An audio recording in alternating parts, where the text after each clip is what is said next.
Okey, salam dan apa khabar semua. Dalam video ni saya nak tunjuk pada anda cara macam mana nak guna command LOFT dalam AutoCAD. Okey, so kita buka file baru. Okey, kita start dengan top view dulu. Kita lukis circle. Okey, enter. Okey, circle ni kita letak radius dia 60. Okey, kemudian kita lukis polygon.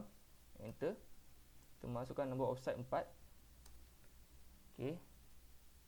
So klik kat sini. Kita pilih inscribe in circle. Right, so kita letak dia punya radius dia 200 ya. Okey, kita on kat sini. Okey.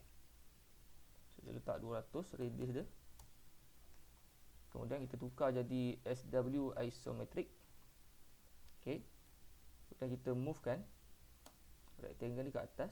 Okay, kita on kan auto mode ni. Kita move ke atas sebanyak 200. Enter. Kemudian kita boleh guna command LOFT. Okay. So untuk LOFT, anda boleh type command LOFT. LOFT. Enter.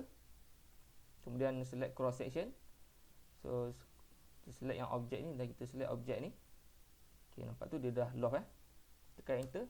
Bila anda tekan enter, dia akan ada banyak option kat sini. Kita boleh pilih macam ni, normal to all section. Macam ni, normal to start section. Okay. Alright, so dah siap, tekan enter. Kemudian anda boleh tengok secara conceptual view. Okay, macam ni Alright. Okay, itu saja daripada saya macam ni cara nak guna command LOFT. Okay.